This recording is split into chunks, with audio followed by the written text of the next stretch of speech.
Hi everyone, this is day 15 of me talking camera challenge, and today I try to do something new. Today I am in my library and just booked a room, and here are some things, some tips from me that you should follow if you are an international student who is thinking to come to Canada. So one of the first things is winters are brutal. So I would say plan ahead. You have to invest in a good jacket and in good gloves. If you don't have that, sometimes the temperature can go as low as minus 25 where I live, and you have a risk of getting hypothermia and frostnip, in which your fingers start becoming yellow, and if it stays more cold, you can get a frost bite, and then you have to cut your whole finger. So avoid that. The second thing is credit score method. In India, nobody really talks about credit score because our culture is completely different. We think credit score and credit is a bad thing, but that's not the case here. Here, you have to work on that. It depends on, how can I describe? Government and bank see it as a parameter to see how trustworthy are you. If your credit score is better, it means they will think that you are a good person, and they will give you a better loan with better interest, and with, if you want to buy a home, a better mortgage for that. So work on that and don't do silly credit card mistakes. Don't buy things that you don't need, and don't spend the money that you don't have. The third thing is Indian stores are lifesaver. If you have to buy something, let's say vegetables or spices, go to Indian stores. We have a Fruticana store here, and they give vegetables quite cheap. And if you're a student, cheap is the word that is the best word that you can hear. The fourth one is buses are not reliable. As you know, North America is primarily based on cars. The whole civilization revolves around cars and roads. Not like Asia, that we have metros and MRTs. So you don't have to buy a car. Just plan ahead. Just see when the buses are going, and I think it also depends on how big city is really. In city like Kelowna, you have to look 30 days before. Not 30 days before. Sorry, 30 minutes before. When the bus is going, and sometimes the bus shows the time, but the bus is just not there. So you have to see that thing. I would just say invest in electric cycle. I think that is a good thing. You don't have to pay insurance, and that's quite cheap. But see what are the laws there.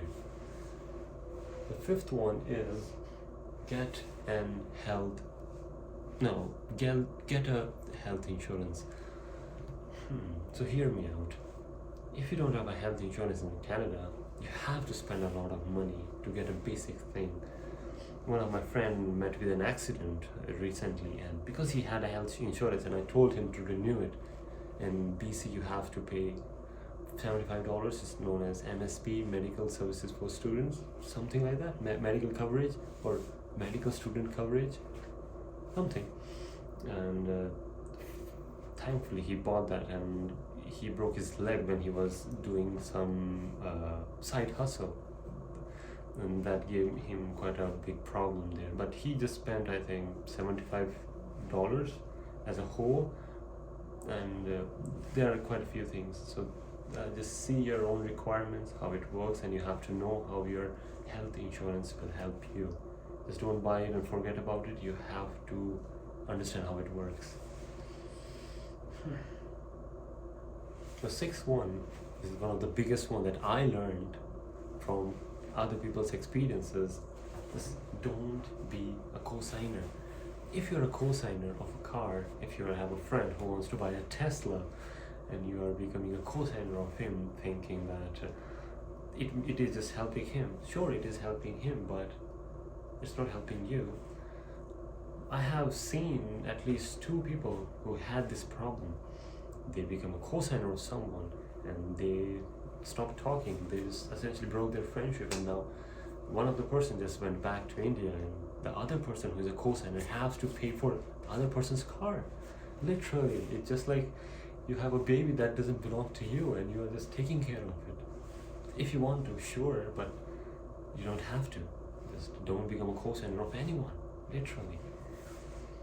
And the seventh and the last one is weather affects your mood. Let me say that again. Weather affects your mood. If it's winters and it's not sunny out there, you will feel depressed. It is like that. And if you are feeling a seasonal depression, it is normal. I would say just connect to your culture, talk to your parents more, and make friends in front of you can become vulnerable. You can just tell your own feelings. Just don't have friends just to hang out and you just don't want to tell your problems to them. Those are bad friends.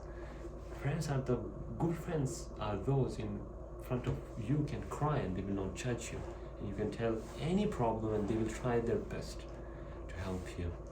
Fortunately, I got friends like that.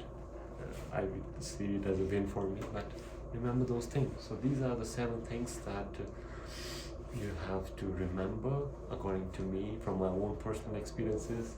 I had these all problems that I have seen, so remember that. So this was day 15 of me talking camera challenge, making video every day and also doing 2 jobs, making life quite challenging. But now I think I can just come here in the college, in library. I forgot to bring my mic, so the voice can be a little crackling, but sorry about that. Thanks for watching this video and I will meet you in the next video. Thank you.